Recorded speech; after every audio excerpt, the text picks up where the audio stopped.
साथियों नमस्कार, स्वागत है आप सभी का अपने YouTube चैनल पर। आज के इस क्लास में दोस्तों अपन पढ़ने वाले हैं कि जो नवजात बछड़े होते हैं, बछड़ियां होती है, उनका सींग रोदन कैसे किया जाता है। सींग रोदन का टॉपिक आज अपन लेंगे और सींग रोदन के बारे में पढ़ेंगे। ठीक है, सींग रोदन। सींग रोदन का क्या मतलब होता है दोस्तों, वो आज अपन देखने वाले हैं। क्या बोलते हैं इसको? डीप बडिंग बोलते हैं। ठीक है, डीप बडिंग का क्या मतलब है? डी यानी अठाना, बड यानी जो सींग की छोटी छोटी जो बड है, जो कलिकाएं जो विकसित हो रही है, उन्हें क्या बोलते हैं? बड बोलते हैं। ठीक है, तो उनको अठाना क्या कहलाता है? सींग रोदन या कलिका रोदन कहलाता है। सबसे पहला पॉइंट आता है दोस्तों इसमें, सींग क्या होता है। तो देखिए, ये जानवर की जो फ्रंटल बोन है, ठीक है, फ्रंटल बोन यानी सिर की जो ये सामने वाली हड्डी है, इसे क्या बोलते हैं अपन? फ्रंटल बोन बोलते हैं। तो इसकी एक अतिवृद्धि होती है जानवरों में, ये ऐसे ग्रोथ करता है, आउट ग्रोथ। ये क्या कहलाते हैं दोस्तों? सींग कहलाते हैं। तो ये कहाँ से बने हैं? फ्रंटल बोन से बने हैं। फ्रंटल बोन, फ्रंटल नामक जो हड्डी होती है, उसकी अतिवृद्धि क्या होती है? सींग होती है। तो जब इनका निर्माण प्रारंभ होता है तो शुरुआत में ये कैसे होते हैं?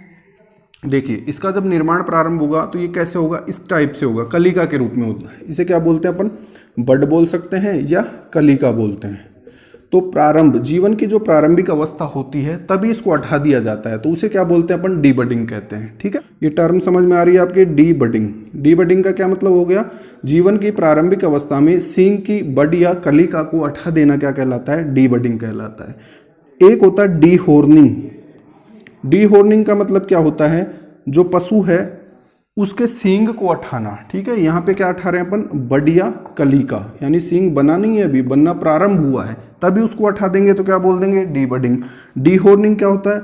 सींग को हटाना, यानी जो उसका सींग है वो विकसित हो चुका है, तब उसको हटाया जा रहा है। अब डी हॉर्निंग जैसे एक्सीडेंटल केस है, मान लीजिए सींग टूट गया है जानवर का, ठीक है, या सींग में कोई बीमारी लग गई है, जैसे हॉर्न कैंसर हो गया है, ये नाम याद रख लेना आप, हॉर्न कैंसर। इस बीमारी में क्या किया जाता है? सींग को काट के हटाया जाता है, और उसे क्या कहते हैं अपन? डी हॉर्निंग कहते हैं। ठीक है, तो डी बडिंग और डी हॉर्निंग दोनों अलग अलग चीजें हैं। आज की क्लास में अपन क्या पढ़ेंगे? डी बडिंग पढ़ेंगे। नेक्स्ट देखिए दोस्तों, सींग रोधन जो होता है वो कब किया जाए, कब किया जाए, कब करते हैं, ये देख लीजिए। क्वेश्चन क्या आएगा अपनी एग्जाम में कि गाय की बछड़ी का सींग रोधन करने की सही उम्र क्या है? क्वेश्चन ऐसे पूछा जाएगा, और ये बहुत ही महत्वपूर्ण प्रश्न है एग्जाम के लिए। सींग रोधन के लिए, सींग रोधन के लिए सही उम्र क्या है? इसके मैं ऑप्शन आपको देता हूं। ऑप्शन 1 दे दिया मैंने 10 दिन, ठीक है। दूसरा मैंने ऑप्शन दे दिया 3 सप्ताह। चौथा मैंने ऑप्शन तीसरा ऑप्शन दे दिया मैंने 2 माह, और डी ऑप्शन दे दिया मैंने 1 साल। इस प्रकार से प्रश्न आता है एग्जाम में कि सींग रोधन की सही उम्र क्या है, तो उसका आंसर अपने को क्या करना है? 10 दिन करना है। ठीक है, शुरुआती जो 10 दिन की उम्र होती है पशु की, उस समय ही उसका क्या कर दिया जाता है? सींग रोधन कर दिया जाता है। ठीक है, तो इसका आंसर क्या हो जाएगा दोस्तों? 10 दिन हो जाएगा। तो सींग रोधन कब करते हैं? 10 दिन की उम्र तक। ठीक है, 10 डेज ऑफ एज, यानी 10 दिन की उम्र तक, ये अपने को ध्यान रखना है। अब कैसे करते हैं? ठीक है, सींग रोधन कैसे किया जाए, तो ये देखते हैं अपन कैसे किया जाता है। तो सींग रोधन के देखिए दोस्तों 2 तरीके हो सकते हैं। थोड़ा बड़ा कर लेते हैं इसको। सींग रोधन जो होता है इसके 2 तरीके होते हैं। पहला जो प्रोसीजर होता है, पहला जो मेथड होता है, इसको अपन बोलेंगे दोस्तों केमिकल मेथड, यानी रासायनिक विधि, केमिकल मेथड। दूसरा होता है इलेक्ट्रिकल मेथड, इलेक्ट्रिकल मेथड। ठीक है, इसको क्या बोल देंगे अपन? विद्युतीय विधि, विद्युतीय विधि। और इसको क्या बोल देंगे अपन? रासायनिक विधि, रासायनिक विधि। ये बात आपके समझ में आ रही है? जो पशुपालन से जुड़े हुए लोग हैं, जिनके घरों में गाय भैंस होती है, वो इस चीज़ को आसानी से समझ जाएंगे कि डी बडिंग कैसे की जाती है, कब की जाती है, उनको थोड़ी जानकारी होगी। ठीक है, हटाते क्यों हैं सींग को? कॉस्मेटिक पर्पज के लिए हटाते हैं, ताकि उसकी सुंदरता बनी रहे, बड़ा होकर जानवर एक दूसरे को मारे नहीं। ठीक है, तो इन कारणों के लिए सींग को हटाया जाता है, सामान्यतः सींग रोधन किया जाता है। अब देखिए दोस्तों, केमिकल जो मेथड होता है, रासायनिक विधि होती है, इसमें क्या किया जाता है? सींग की जो बड होती है उसको जला दिया जाता है। जलाने के लिए जो रसायन काम में लेते हैं वो कौन कौन से होते हैं, तो इसमें ये रसायन जो होते हैं उनको ध्यान में रखना है। इसमें क्या किया जाएगा?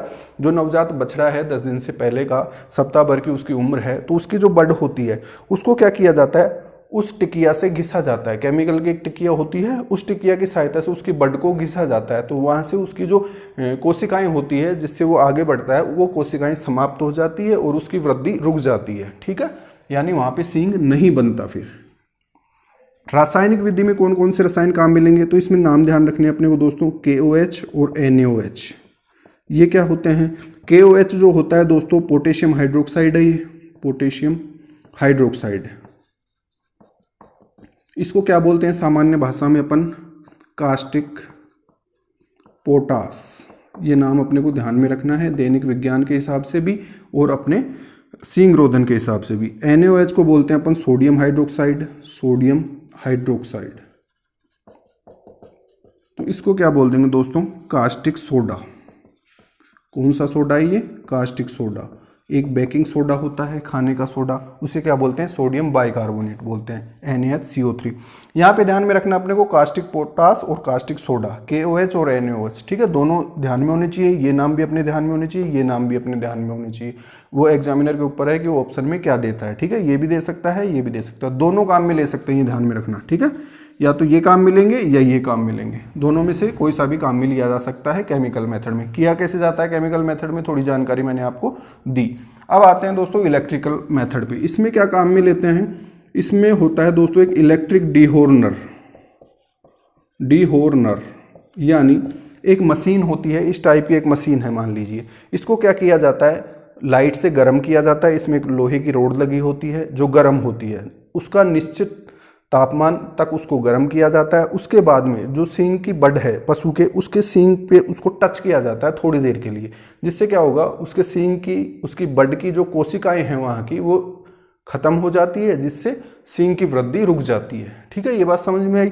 तो इलेक्ट्रिक डीहोर्नर जो होता है दोस्तों, इसका तापमान याद रखना है अपने को, कितने तापमान तक इसको गर्म किया जाता है और कितने समय तक इसको सींग पे लगा के रखते हैं, कितने समय तक इसको अप्लाई किया जाता है, ये बात याद रखनी है। तो इसका तापमान होता है दोस्तों 1000 डिग्री फ़ारेनहाइट तक। ठीक है, और इसका जो समय होता है दोस्तों वो कितना होता है? 10 सेकेंड। ठीक है, इतने टेम्परेचर तक गर्म किया जाता है और उसके बाद में 10 सेकेंड तक उसको सींग पे टच करके रखा जाता है, जिससे सींग की कोशिकाएं समाप्त हो जाती है और सींग की वृद्धि रुक जाती है। तो ये तरीका होता है दोस्तों इलेक्ट्रिक मेथड किसका? सींग रोधन का। तो ये बात क्लियर हो गई। अपने को ध्यान में क्या रखना है कि डीबडिंग किस उम्र में की जाती है? सबसे पहला प्रश्न, तो डीबडिंग की जाती है दोस्तों 10 दिन की उम्र तक। दूसरा आता है इसमें कौन कौन से तरीके होते हैं? एक केमिकल मेथड होता है, एक इलेक्ट्रिक मेथड होता है। केमिकल जो मेथड होता है दोस्तों, उसमें कास्टिक पोटास काम में ले सकते हैं या कास्टिक सोडा काम में ले सकते हैं। और इलेक्ट्रिकल मेथड जो होता है, इसके अंदर इलेक्ट्रिक डीहोर्नर काम में लिया जाता है, जिसमें 1000 डिग्री फ़ारेनहाइट तक उसको गर्म किया जाता है और 10 सेकेंड तक उसको अप्लाई किया जाता है। ये ही कुछ क्वेश्चन यहाँ से बनते हैं जो अपनी एग्जाम में पूछे जा सकते हैं। तो आज के पॉइंट पढ़ा पढ़ने सींग रोधन। धन्यवाद।